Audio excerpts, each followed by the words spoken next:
Christ and the 12 disciples depicted back in 1st century AD. As you can see,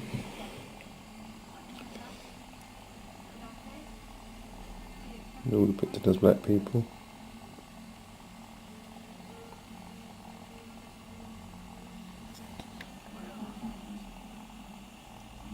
All icon images from the 10th century.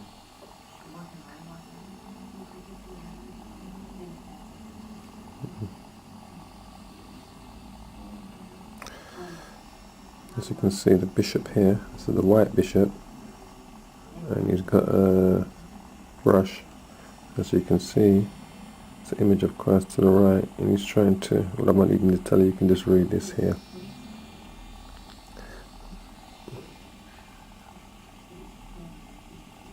The sheet stored in the British Library shows the supporters of icon as well as enemies of iconoclasts of the images. At bottom left, the cult of images is being debated in the presence of the emperor.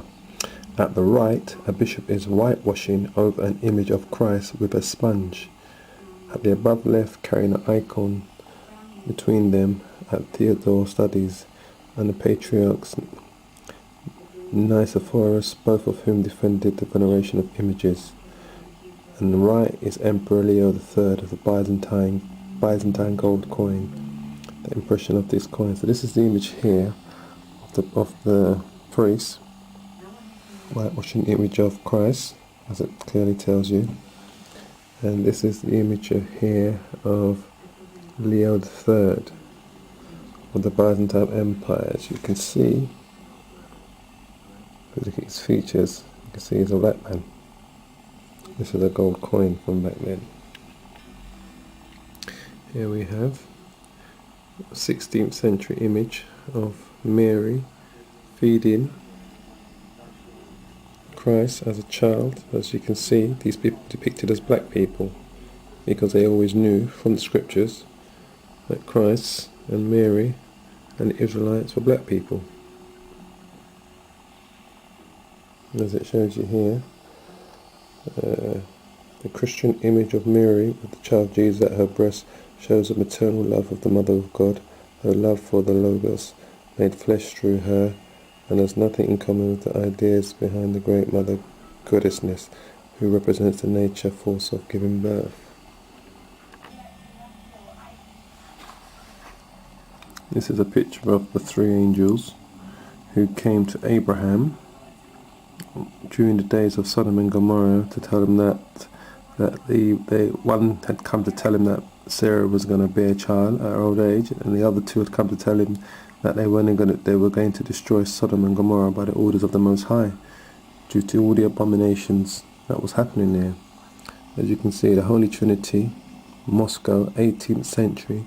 This icon of hospitality of Abraham depicts neither Abraham nor his wife Sarah, but only the three angels sitting around the table, symbolizing the Holy Trinity.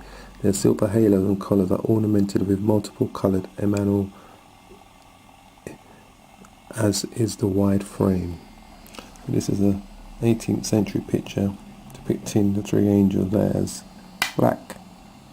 Once again, and when I say black, I mean we call ourselves black, but we have different variations of brown.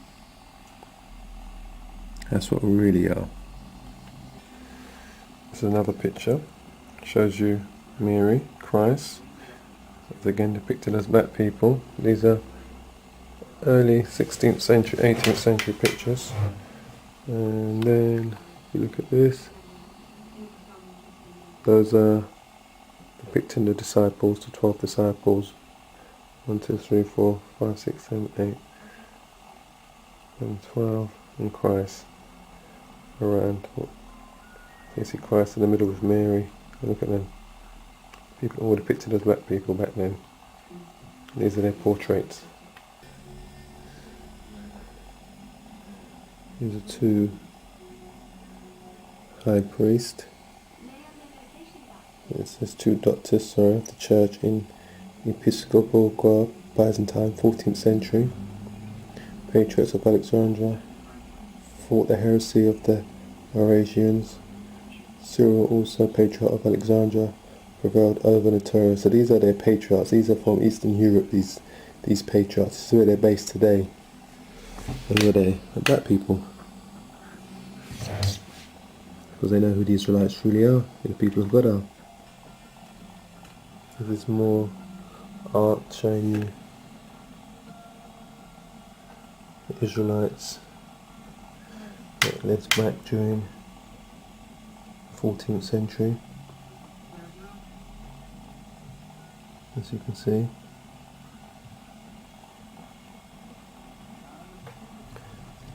All depicted as black people.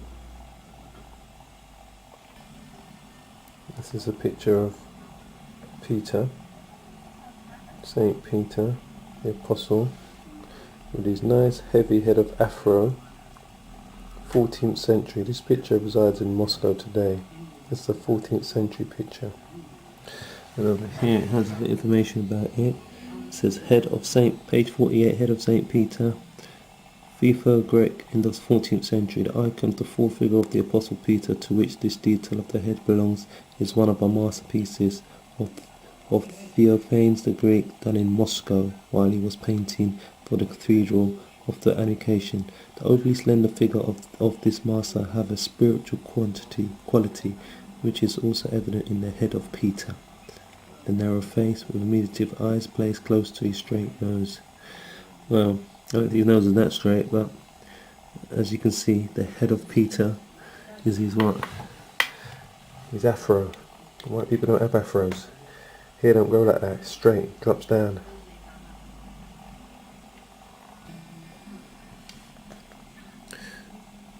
And this is a knight.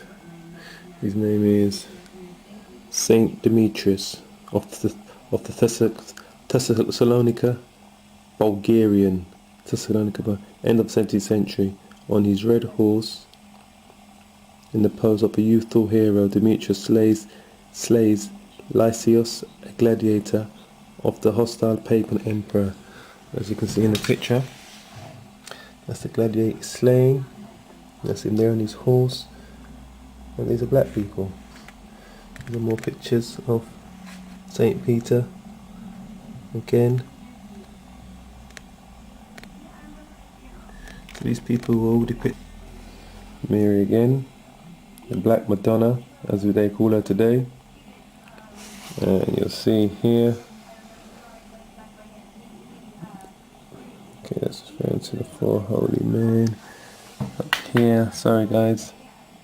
Mother of God with the three hands, Russian, around 17th century. This icon is attributed to St. Luke and is considered miraculous.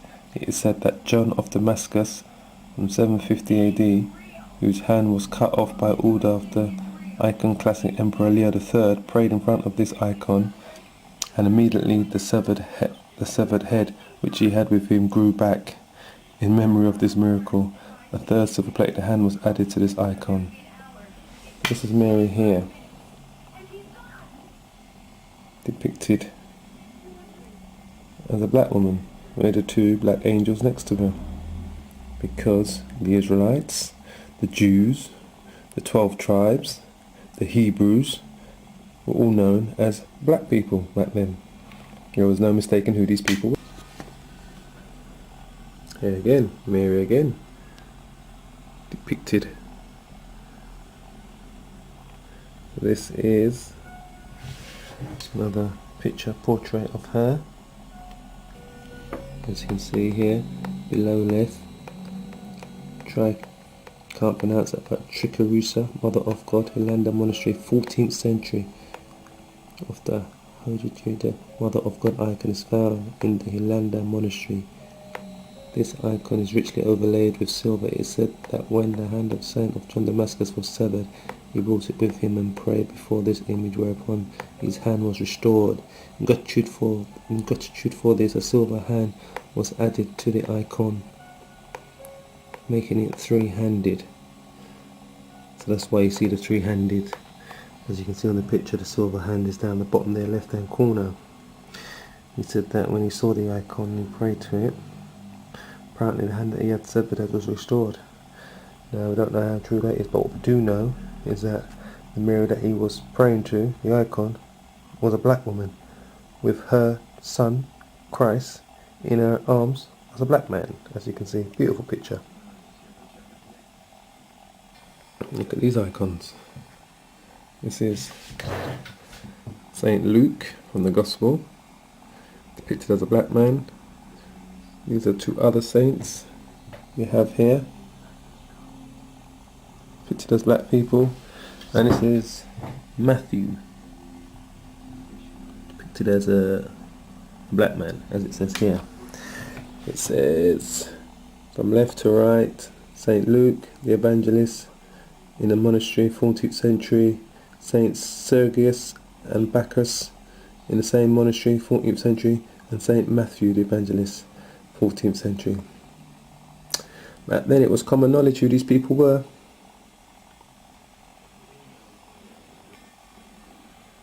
And this is a picture painted in the 14th century depicting Christ with the prophets, Adam and Eve.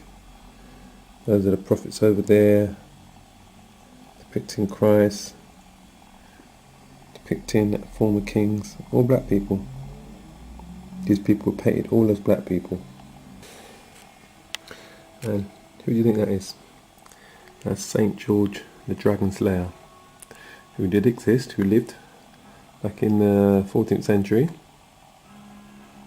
I think I've got that right. Depicted as a black man, right? Now, these are other pictures of him, St. George. Again, slaying the dragon, depicted as a black man, as you can see. Here, the dragon below. And let's read what it says below. St. George, illustration in an Ethiopian manuscript, 17th century. The saint who saves the princess at the right from the dragon is depicted here with wings, huge dark eyes and dark skin. All the figures are clearly set off from each other through the use of colour and are geometrically stylized as if this were the pattern for a carpet or weaving. So they know St. George, you see the two pictures, is a black man.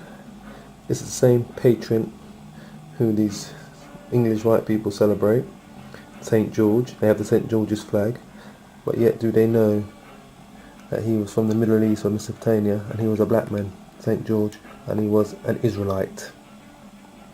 These beautiful pictures. These are pictures of Mary and Christ depicted again.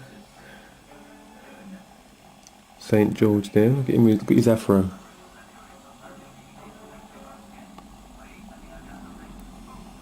Slaying the dragon. Them with their afros, look at them. Black people again. Mary. Christ. Here again. Over here again. Look at that. Look at the features on those. Mary and Christ again. Then it says, above Mary of God with child, Coptic 9th century. The entire square of this icon is filled with the half figure of Mary with the child Jesus looking up at her behind the Mother of God, as we see two angels. All the forms and colours of this Coptic icon are clear cut and simple without seeming naive. Seeming naive that they are black. The rounded heads with the dark eyes are typically Coptic stylish elements. On the left panel above we can see the rising Lord carrying a banner of victory, and below him St. George as dragon killer. On the right panel is crucified Lord. Piercing his side below is the thorn crown Christ displaying the wounds on his hands. So look, let's have a look at those pictures. Tell me what you see. These are black people. Look at this portrait. This portrait is showing you the house of David. Look at these people. All black people. All of them.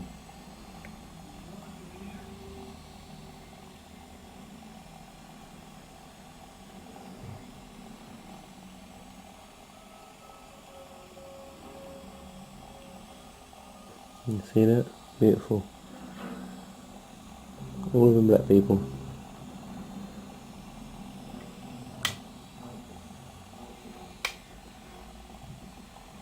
And that's Christ in the middle. Look. Black man Christ, look. Oh, look, they'll get a quite close up of it here.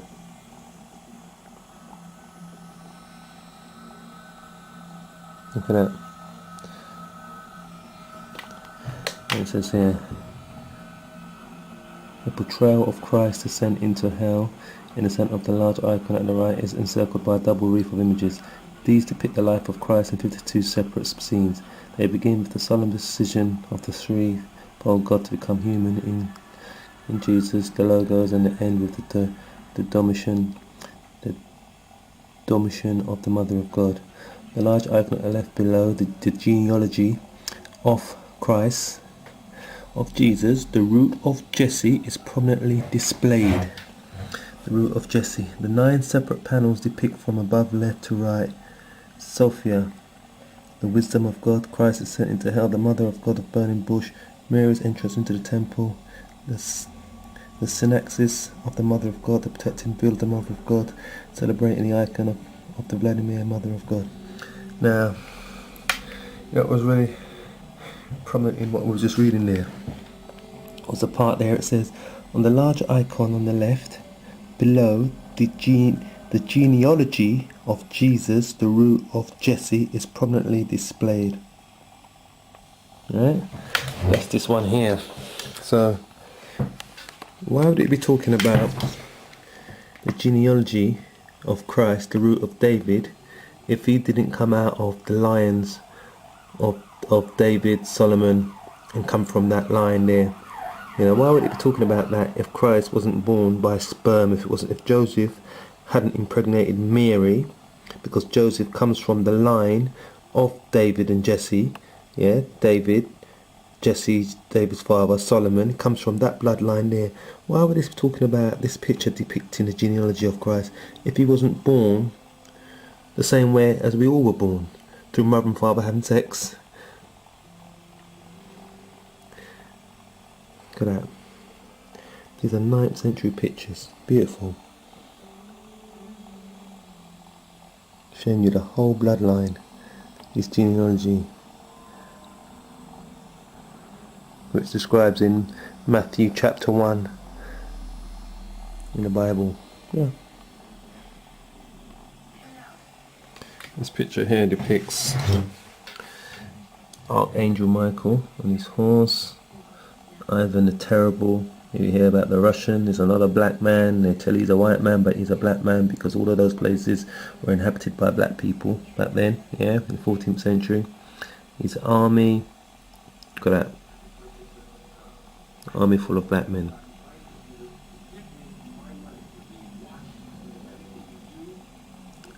Army, there you go again, full of black people, all black. The angels depicted there, all black. Look at that.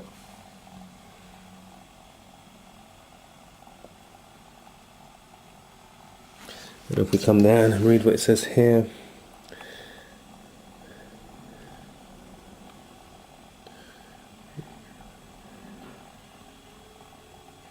and on his mother's lap the spirits golden crown to the angels who departed will refresh the crown. Yeah. Ivan the Fourth, Vasilek Tsar and autocrat of all the Russians, adjacent in a smaller circle, the Archangel Michael sits on a winged horse as general of the 3 Christian military flanks. Ivan the Terrible, who defeated the Tartars in 1552 and burnt their capital city, Kazan, in the circle above the right, rides just behind him. Following him are Vladimir II of Monomark from the 11th century of Kiev, and further back Vladimir I, Grand Duke of Kiev, with his sons Boris and Gleb, who were murdered by their brothers and canonized. In the uppermost column, Alexander Nevsky leads his army which conquered the Swedes. You can see that anyway. And that's them there once again. Michael the Archangel in front, as you can see. Ivan the Terrible behind him.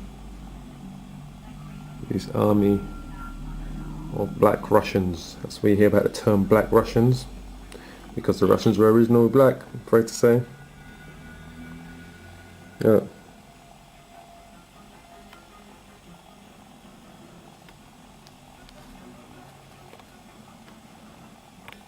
Yeah, this is a picture showing you the resurrection of Christ with Mary, his mother Magdalene, the disciples. Look, black man, black people. They're painting. They're not painting white people. They're painting black people, because that's who Christ was. He was a black man according to the scriptures. Revelation 1 verse 9, I think it starts. That tells you, describes. As you look up here, it says, the miracle of the raising of Lazarus, who had already been in the grave 3 days, was understood and celebrated liturgically in the early church as a foreshadowing of the resurrection of Christ, as a declaration of the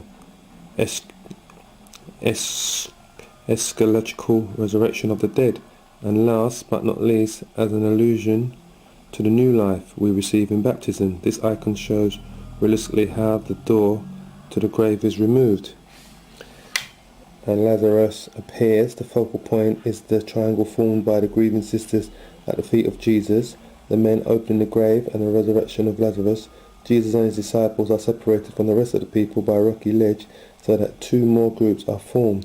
Thus this icon radiates serenity despite the many persons depicted. Our attention is directed from the outstretched arm of Jesus to the man raised from the dead, the raising of Lazarus.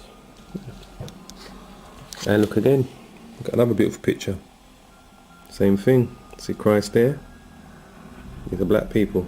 Have a look carefully. Look at them. All depicted as black people, just like I see in this one, which is even in more detail.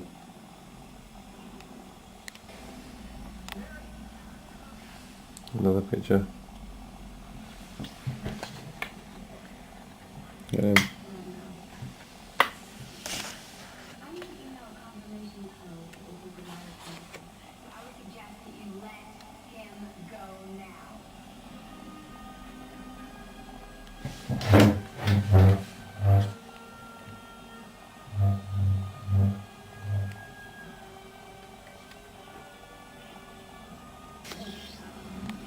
Picture of Christ as a child.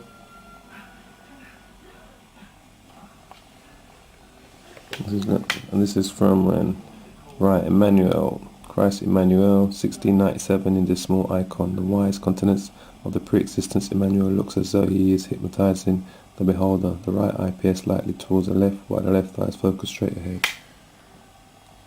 That's him there.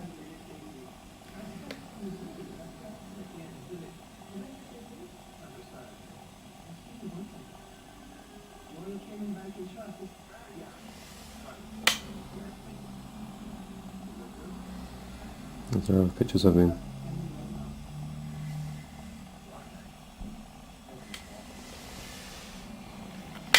More icons showing you the Israelites. All these pictures. This is another 14th century picture.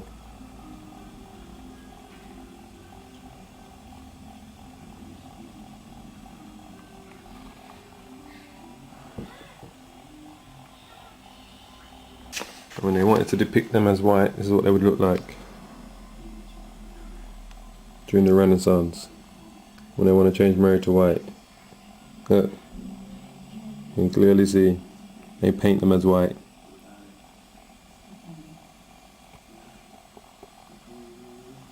See?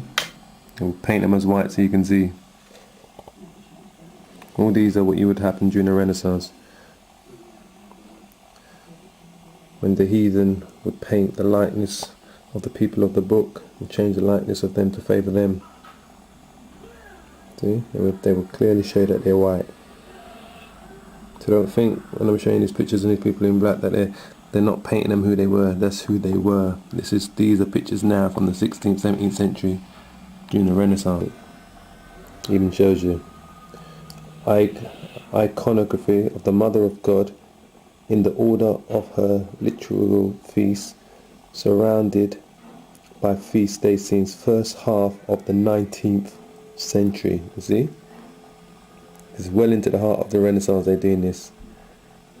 Burning bush by 160 miniature icons, all of which depict Mary with the child Jesus. The name of the icon is written underneath each small image, although the faithful beholder will immediately recognize each type of Mother of God icon simply on the basis of the posture of Mary and the child. You see? This is when they changed it all. As it clearly says there, first half of the 19th century. Quickly show you again. Renaissance. Changed everything from black to white. It goes right here. Right, Lamentation of Christ, glass icon. Transylvania, 18th or 19th century. Two men have taken the corpse of Christ and laid it on a cloth. Before they carry his body away, they allow the lamenting of the women to look once more at their beloved Lord. An angel mourns with them. Mary, in the centre of this scene, folds her hands in resignation and her whole posture expresses deep sorrow. Right, so have a look. This is it here. 18th, 19th century. See that? Renaissance. White hair, long hair, white bodies, white people. Changed Mary to white, Jesus to white, the disciples to white. Look at that. That's what these devils did, mate. If you go over here, look, there's another one. Once again.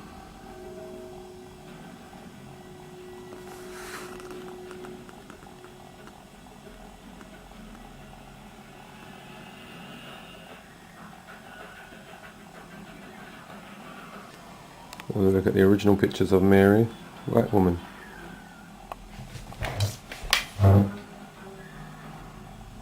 Over here, there's black people. With a child Christ with her.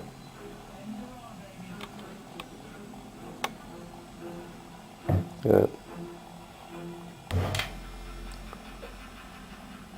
And this book is called Icons. Fascination and the Reality. That's what it's called. Yeah. By Conrad Honest and Anne-Marie Sniper.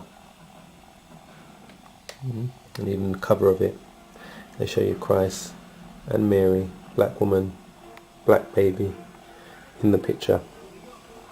Because they know what they did, these devils. But the scripture says Jacob will not wax his face white, pale, never. As you can see, this is another picture showing you the Egyptians going after the children of Israel during the time of the Exodus.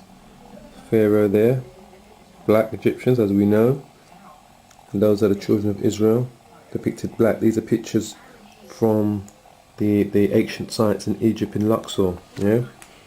And as it says here, it says, and it was told the king of Egypt that the people fled, and the heart of Pharaoh was turned, and he made ready his chariots and pursued after the children of Israel.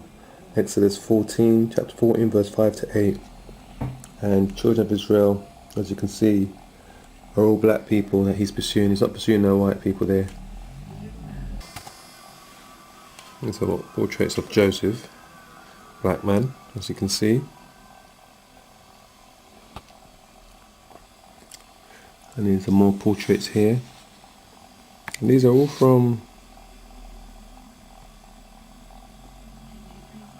the relics that have been left in Egypt on the walls, painted in temples, in the Valley of the Kings and the Valley of the Queens, in Luxor, all throughout. Look at these Hebrew Israelites, and this is a picture, okay, that's depicted of Abraham going down into Egypt, roughly 2000 BC. Yeah, look at that, right, with the Israelite women. These Israelite women, and these are black people. Look, just look at their features. Look at these, yeah, with their afros and their beards. And over here, you see, looks at, and Abraham went down into Egypt to sojourn there, for the famine was grievous in the land. A wall painting in a tomb at Beni Hassan in Egypt gives us a lively impression of how we should think of the patriarch and his family as they made their way into the land of the pharaohs. This valuable record, dating from about 1900 BC, shows us a caravan of desert Bedouins led by a foreign prince. The men have long hair which comes low over their brow and hang down at the back. They wear imperial beads, Leviticus chapter 19 verse 27, 21 and 5, which are neatly trimmed. Samuel 2 chapter 19 verse 24. Their dress is varied and some are clad in the cloaks reaching just below the knee. Look at that. Perfectly showing you them. These are Israelites, black Israelites going down. This is Abraham. This is a picture of Abraham and his family going down into Egypt for the first time due to the famine in the land of Ur, where he lived with his father previously. So this is another picture of the Israelites. This is of King David when he had defeated the lion that had taken the sheep, and he took the sheep from the lion's mouth and then went and defeated the lion. As you should tell you anyway. And David said unto Saul, thy servant kept his father's sheep, and there came a lion and took a lamb out of the flock, and I went after him and smote him and delivered it out of his mouth, and when he arose against me, I caught him by his beard and smote him and slew him. It's in Samuel 1 chapter 17 verse 35. And these are pictures that these are old relics that they found in Israel, showing you this of King David, the Israelite king. These are Israelite women. These are more artifacts from over 3,000 BC. Look at them with their braided hair. Have a close look.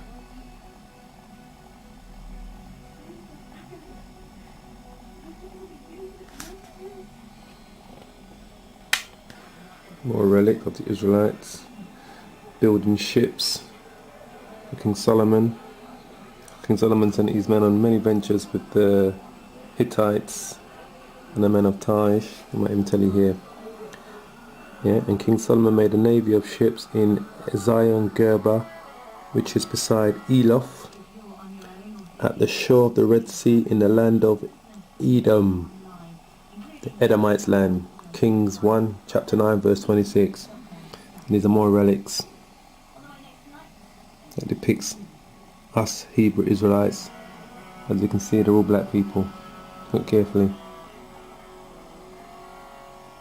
Beautiful.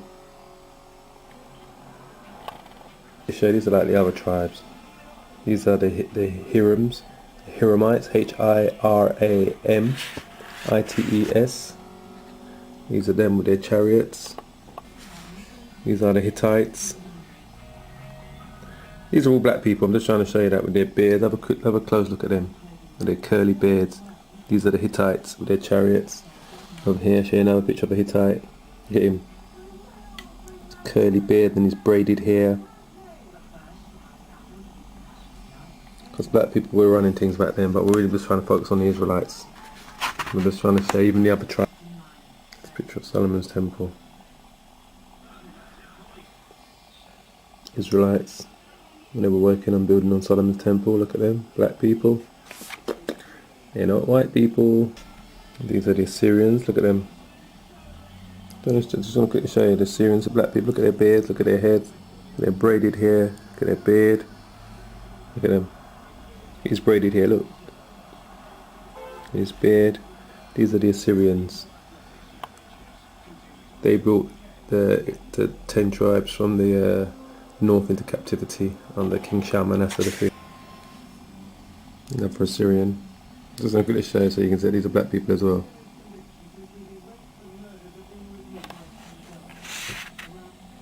King Jehu.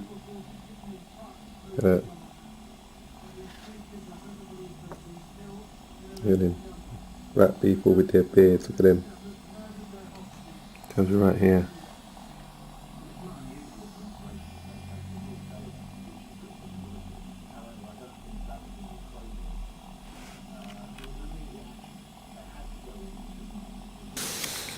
See, these are pictures from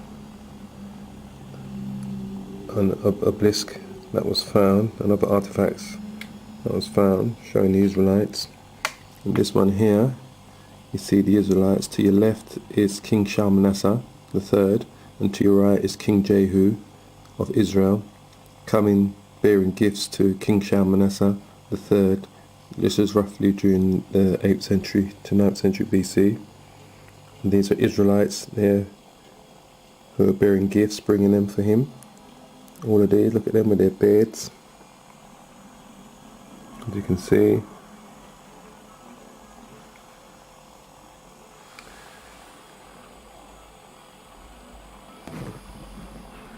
All bringing gifts. As it tells you here, part of the story, how King Jehu paid tribute to Shalmaneser III is shown in a series of reliefs in the second row of the black obelisk. The king of Israel grovels in the dust before the Assyrian king, who is making a libation. Behind Shalmaneser III stand two officers, one holding a parasol and the other a club. Further down, then comes a bearded officer with an attendant, leading a procession of 13 Israelites laden with precious gifts for the Assyrian king. All the Israelites are bearded and wear peaked caps and bordocks, a long robe with fringes round to the hem, and a girdle, and a long cloak with fringed ends thrown over the shoulder, and pointed shoes complete with outfit. Here is a coin about the Lion of Judah. This coin here was a coinage that was distributed during the times of King Jeroboam.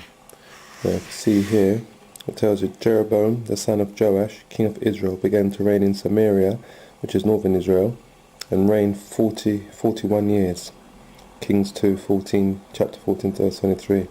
The fine seal found at Megiddo in 1904 belongs to the time of Jeroboam II, who reigned from 787 BC to 747 BC.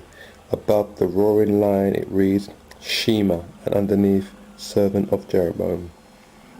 That's the coin there.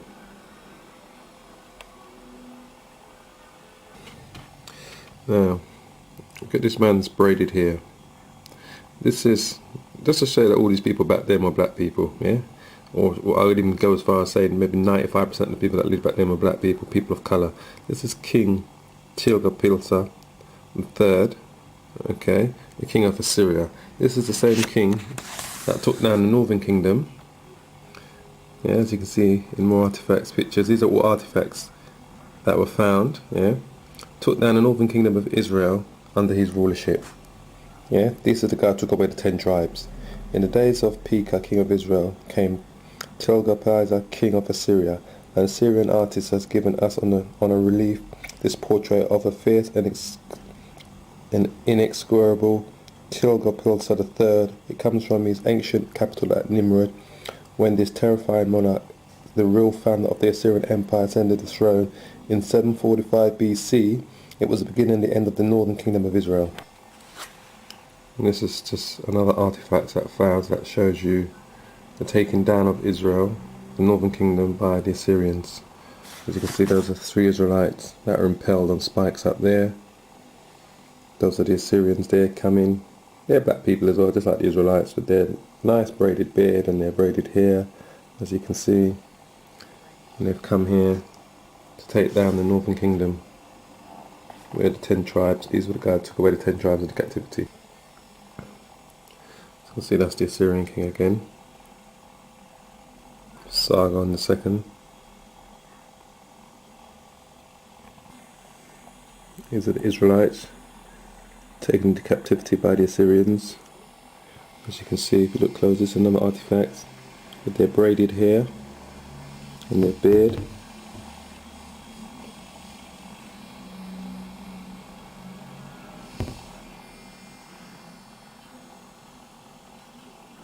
Another artifacts showing of the Israelite men and women that have been taken into captivity.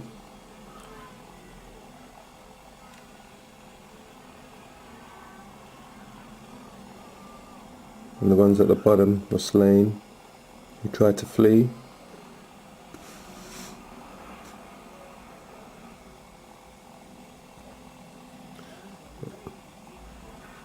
And this is, as it shows you here, And Hezekiah, king of Judah, sent to the king of Assyria to Lachish, saying, That which thou puttest on me will I bear.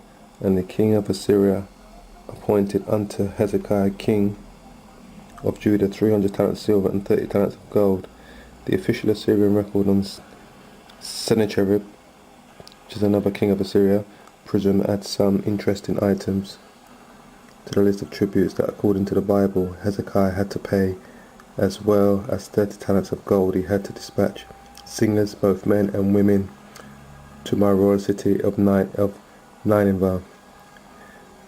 Yeah, the Assyrian artist who made the above relief at Nineveh was depicting a procession of captive musicians, men and women, with harps, double flutes, and kettle drums and zither. So this is who King Hezekiah sent as part of a tribute to Sennacherib, king of Assyria. Sennacherib, the Assyrian king. Yeah. Just quickly show you this. This is another artifact. This is the one on the left is the king of the Medes, and the one on the right is the king of the Chaldeans. Yeah. Black people as well, just like everyone else that lived around that time. Just to show you, look at their braided hair and their braided beards. Yeah. Look carefully at that. As it says there, it says red was a favourite colour of the Medes and the Chaldeans, whose combined forces attacked Nineveh, conquered it and destroyed it. The head of the Medes wearing a round cap left, and the Chaldeans wearing a headband. And in the scriptures it says, For lo, I raise up the Chaldeans, a bitter and hasty nation, which shall march through the breadth of the land to possess the dwelling places that are not theirs. They are terrible and dreadful. Yeah, and that's them there. Black kings, just to show you anyway. There's enough artifacts that was found showing the Israelites there being taken into captivity by the Babylonians. That's the Babylonians behind. As you can see, that's the Babylonian behind. And in front are the Israelites with their braided hair and beards. Look at them. With their children. Taken into captivity by the Babylonians.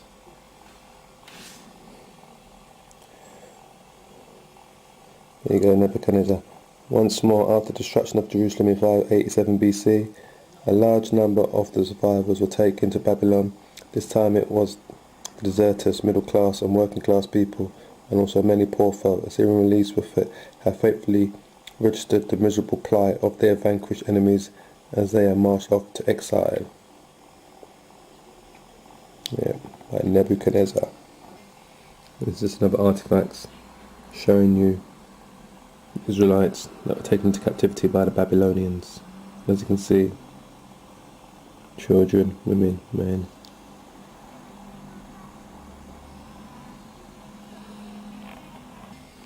Just another artifacts, just to show you. These are Persians. Yeah, they're not these white looking Persians that you see today with their straight hair. Persians are black people with woolly curly hair, just like the Chaldeans, the Medes, the Israelites. They all were different race. They all were different races of black people, different nations of black people.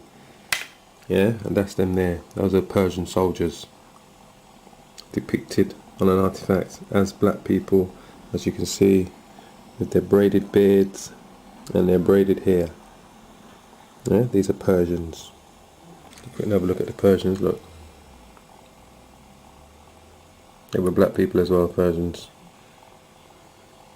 And those white looking Arabs you see today living in Iran. I'm just trying to show you that all these nations that lived back there were different nations of black people. So how the hell could the Israelites be a white nation? Everyone else was black. It's complete bullshit. The new masters of the ancient world belonged to a particular handsome race. Here are the heads of 2 gentlemen in waiting from the royal household of Persepolis. Their beards are carefully arranged in little curls in Persian fashion. As you can see. And this is another thing, this is Darius the First. Another artifact, that's the king. You know, when they show you these, make these movies, and they show you these white looking people, this is sitting on his throne with his braided hair and his braided beard. Just trying to make you understand that all these nations back then, or once I say, 95% of the people that lived back then were of colour. Not these white looking Arabs you see. And this is Xerxes. Look at this. This is the one who succeeded Darius. This is the son of Darius the Great. Yeah, Xerxes. You know when you saw the film 300 and they showed you that Xerxes with his bald head and no beard and all kinds of rings going through his head. Complete utter bullshit. Xerxes was a black man, bearded, braided hair, bearded, as you can see. And this is an artifact that they found again. Look, this was Xerxes the first, son of Darius the Great, whose portrait in stone shows him while he was still crown prince. According to the throne, in 486 BC he reigned until 465 BC. Here he is wearing a tall hat and a long curled beard. His right hand is outstretched and his left hand is holding some kind of locust symbol. A long robe pleated at the side is worn under a wide sleeve. Behind Xerxes comes a magician with his head swathed in a coal. I'm just trying to give you an idea of all the people that lived around us. This is Xerxes. This is the king of Babylonia, you know, with his royal emissaries with him, yeah, magicians and all sorts travelling with him. And this is your batty man, white man, Alexandra. Look at him.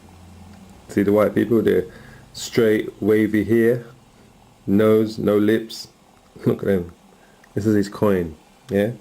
Alexandra, son of Philip the Macedonian, who came out of the land of Chittim, reigned in his stead the first over Greece and made many wars and won many strongholds.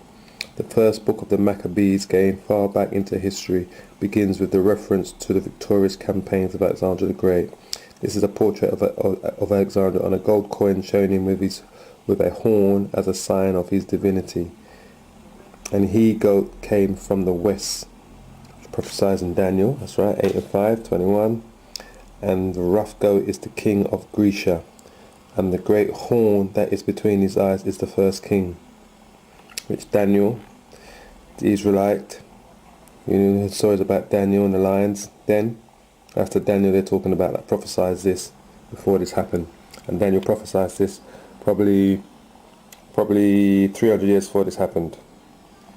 That's him there.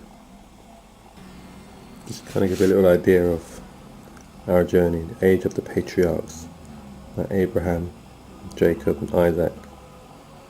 Yeah. You come down here, you got the time that we saw to be spent in Egypt, children in Israel and Egypt. Yeah, gives you some little understanding. And here, the age of the judges.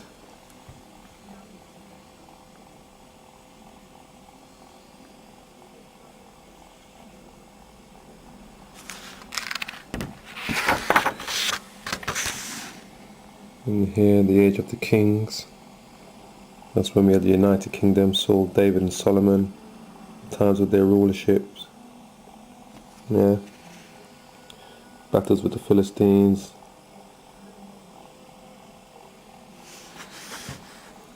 And the Bible references to where this tells you about that. Then this is when the kingdom got divided, when we had two kings, Jeroboam and Rehoboam. So that's Jeroboam to your left, king of Israel, and Rehoboam to your right, Solomon's son, king of Judah. That's when the kingdom divided, which was prophesied to Solomon. That's just going to happen for his iniquities that he did. As you know, Solomon built altars in the kingdom for his 3 favourite wives and had them worshipping idols in the kingdom. And that's why.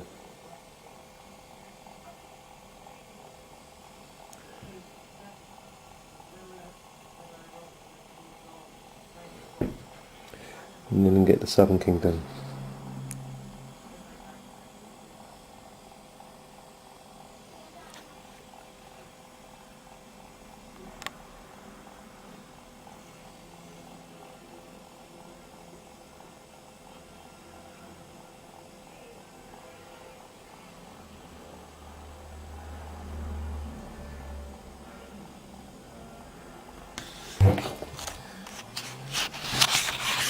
In times of exile, we were taken down, the beginning of it, the wars that we fought,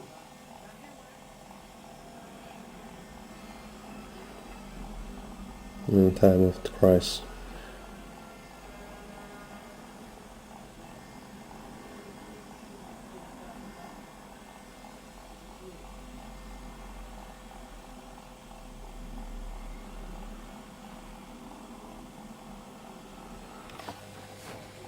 Some other artifacts saying the Hebrew Israelites abandoning Lachish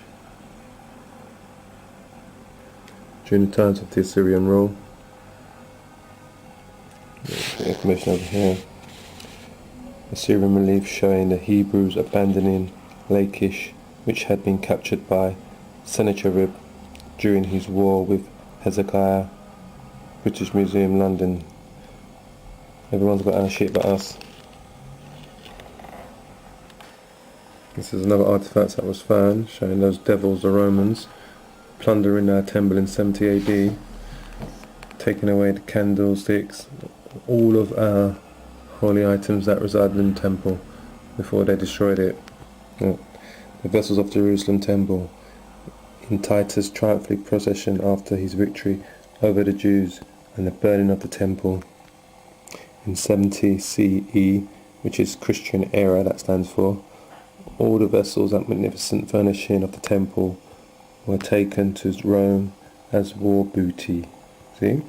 The relief on the ark of Titus in Rome depicting his procession shows the 7-branch candelabrum and its shovels, as well as the golden altar with its accessories. Yep, see it? The Romans plundering us after they destroyed Jerusalem, 70 AD. Look at that. That's another Israelite. Look at that. A Semitic prisoner, which should be Shemitic, painted on terracotta from the period of the 19th dynasty. And it's in where? The Louvre Museum in Paris. These devils got our things. Look at that. Well, that's not a black person. Look at that. It's an Israelite, Shemitic. That's who we are. Our homeland.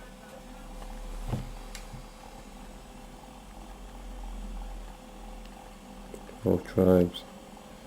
That's where we lived. That's where Christ has come to bring us back to. Yahweh Shai. Yes. Another artifacts of Hebrew Israelites. They really tried. Look at that. They tried to destroy the nose, you know. Look at the hair. I think white man here could go like that. His afro. Look where they've got this. Head of the clay figure of Ashtaroth. Second Iron Age, courtesy Department of Archaeology of the Hebrew University.